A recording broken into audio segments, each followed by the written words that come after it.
उस नदी के पास में आए और नदी के पास में आए तो परमात्मा की ऐसी कृपा कि जो लड़की थी सत्यवती अपने पिताजी के लिए भोजन लेकर के आई, पिताजी के लिए भोजन लेकर के आई। और मल्लाह ने क्या किया कि भोजन थाली में रखा और पहला कौर जैसे ही तोड़ के खाया, सोई संत ने आवाज लगा दी, अरे मल्लाह, हमें इस पार से उस पार उतारो। और भक्तों, मल्लाह ने जैसे ही देखा कि संत ने आदेश दिया है, मल्लाह चक्कर में पड़ गया। बोले अब क्या करें, अब कौन से कुआं में गिरे। अगर संत की बात नहीं मानी तो भी श्राप लग जाएगा, अगर हमने भोजन छोड़ के हम गए तो भोजन हमें श्राप दे देगा, क्योंकि पसी हुई थाली को छोड़ के जाना भी भोजन को श्राप देना, भोजन श्राप देता है। प्यारे भक्तजनों, इस बात को वो लड़की समझ गई सत्यवती, और सत्यवती कहने लगी, पिताजी तुम चिंता न करो, अरे आप खाना खाओ और मैं इन बाबा जी को इस पार से उस पार छोड़ती हूँ। परमात्मा की लीला, आज उस लड़की ने नाव को खोला और नाव खोलने के बाद पाराशर ऋषि उसी नाव में सवार हो गई। और नाव में सवार हुए तो हुआ क्या,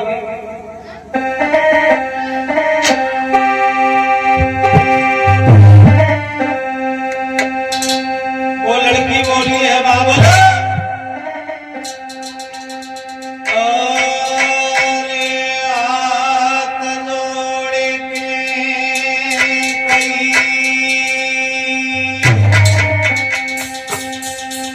बबुला तुम्हारा भोजन को मारियो,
सूत जी कहते हैं, शौनकादिक ऋषियों, आज वो लड़की सत्यवती नाव को लेकर के चली है और नाव लेकर के चली है पाराशर संत को उस नाव में बैठा लिया। और जब नाव वहां से चली तो बीचा बीच पानी में जब नाव आ गई तो इधर पाराशर ऋषि की नजर उस लड़की पर पड़ी। तो वो लड़की देखने में बड़ी सुंदर थी।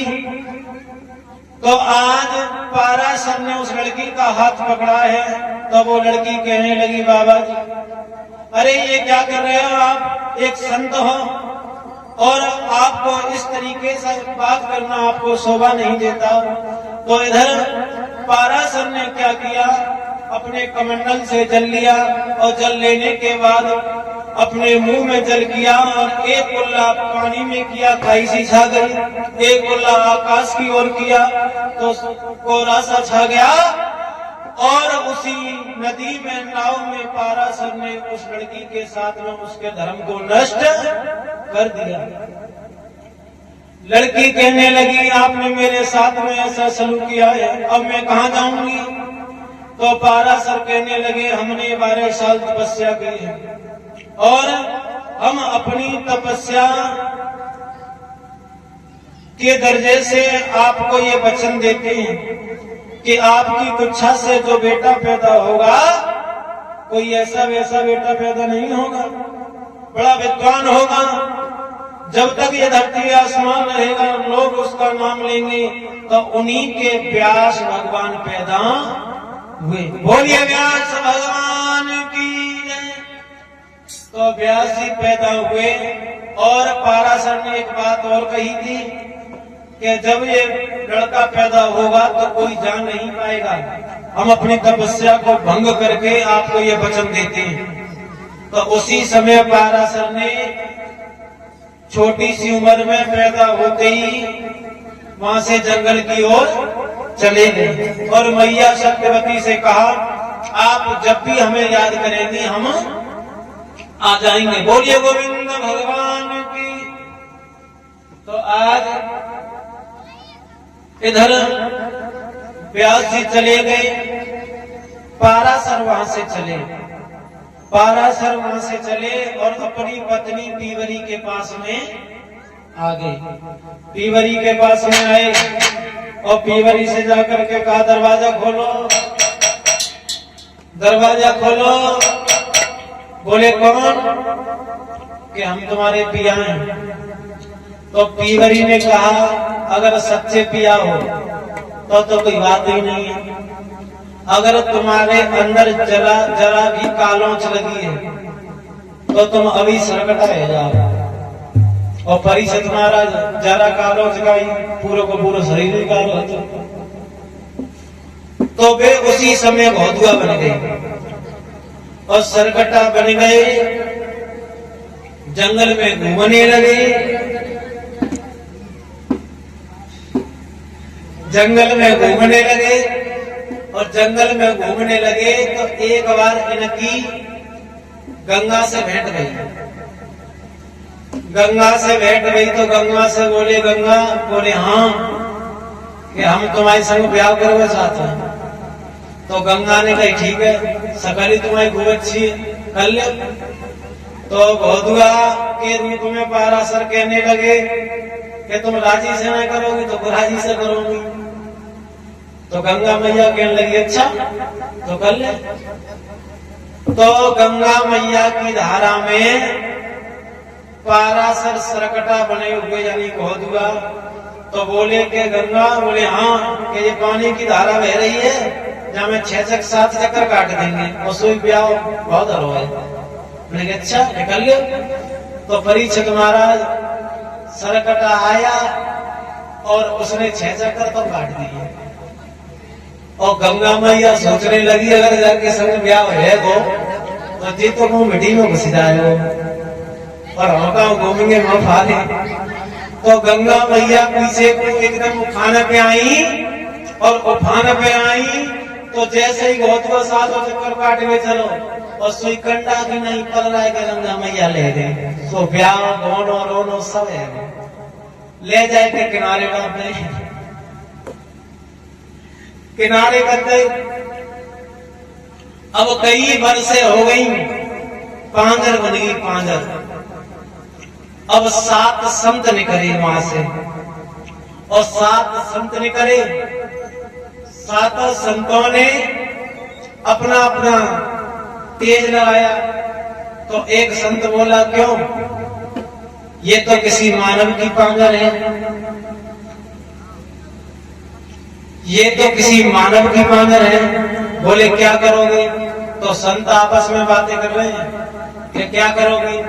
तो एक संत कहने लगो, अब तक रोटी टोरियों तो उन्हें बहुत, अब जहां में लगा दिमाग। तो आज संतों ने दिमाग लगाया, तो उससे एक लड़के का जन्म हुआ। अब तुम कहोगे दिन के लड़का को जन्म, तो ये सतयुग की बात है। तो उस लड़के का जन्म हुआ और उस लड़के का नाम शांतनु रखा गया। और शांतनु महाराज की पहली शादी हुई, और पहली शादी हुई तो इनकी पत्नी सर्प के खाने से मौत हो गई। लेकिन राजा ने भोगों को नहीं भोग पाया। और ये बात सत्य है कि जो जीव अगर प्रभु का भजन नहीं करता है, चिंतन नहीं करता है, तो उसके भोग पूरे कभी हुए ही नहीं है। उसने भोगों को नहीं भोग पाया। एक बार शिकार खेलने के लिए चला, और शिकार खेलने के लिए चला तो हुआ क्या?